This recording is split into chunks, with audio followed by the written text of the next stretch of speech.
Neglectful mother wanted to reconnect after 20 years but I told her no. My mom gave birth to me when she was 17. Yeah, I know how that sounds. From what I've heard, she used to sleep around so much in high school that she doesn't even know who my father is. As a woman in her teens, she was definitely not willing to raise a child. But my grandparents didn't allow her to get an abortion. As a result, she was forced to take care of me. She was the opposite of a good mother. If I was crying, she would put on loud music and pretend I didn't exist. There were nights when I had to go to bed hungry because she refused to breastfeed me and I wouldn't eat anything else. Thankfully, my grandparents noticed this and took me under their care. My mother was happy to stay away from me and went back to her type of lifestyle. She moved out into a dorm to prepare for college. My grandmother took proper care of me at home and my grandfather would take me to the park often.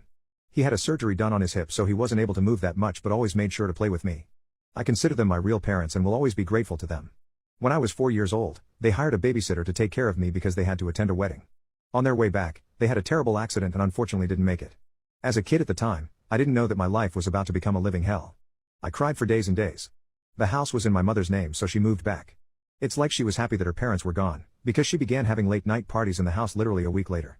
She became the queen of her college because she had an empty house where everyone could hang out and do substances. At that time I still wasn't over the passing of my real parents so I would cry violently in my room. Sometimes my cries would reach downstairs and I guess her friends asked about it because she would barge into my room with anger on her face and put tape over my mouth. Then she would proudly say, "If you keep crying I'll throw you out the window." So I would cover my mouth with my hands and cry with a muffled voice. I remember having to beg her for food because she would always be hungover. After a few months of this kept repeating, she became fed up with me and took me to another state. I was excited because I thought we were finally going to spend time as a family. Guess what she did? She left me on the front door of an orphanage and drove off. Little did she know that would be the start of her downfall. Neglectful mother wanted to reconnect after 20 years but I told her no. She left me on the front door of an orphanage and drove off. Little did she know, that would be the start of her downfall. I think CPS or the authorities tried to contact her but she never answered. Life at the orphanage was just as bad however.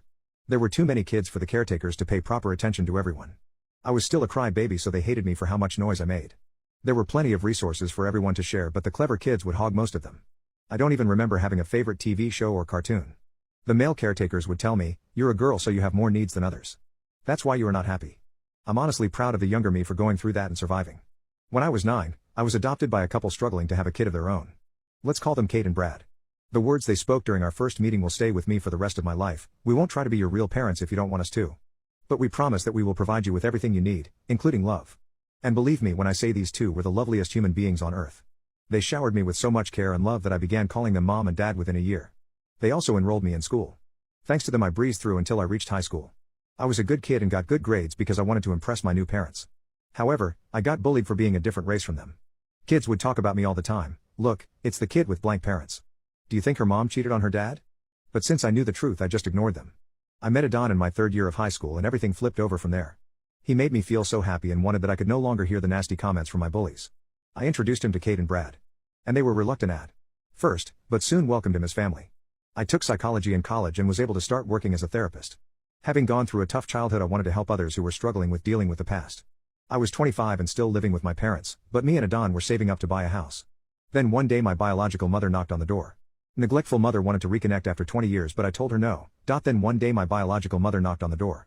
She looked like she had been run over by a train. Her attractive looks were nowhere to be seen. I think she is 41 or 42 years old now. She said, "Hi Ellie, do you remember me? I'm your mother." I kinda recognized her already so I said in a frustrated voice, "My mother is sitting on the couch inside this house. I don't know who you think you are but please go away." And I shut the door on her.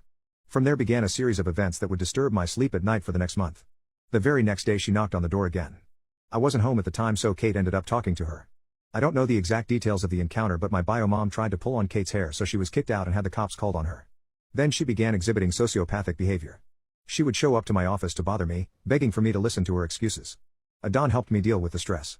Eventually I ended up agreeing to sit down and talk with her but in a public location. Part of it was my pride as a therapist, and I just couldn't bear to see someone in such a pathetic state.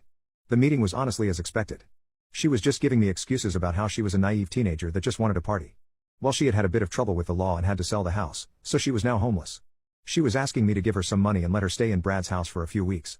A random thought popped into my head and I asked her if my grandparents had left any inheritance for me. Her exact words were, "Oh, yes they did honey. But mommy was in a lot of trouble so she had to use all of it. But you're now out of college so I guess you didn't really need it." I was pissed.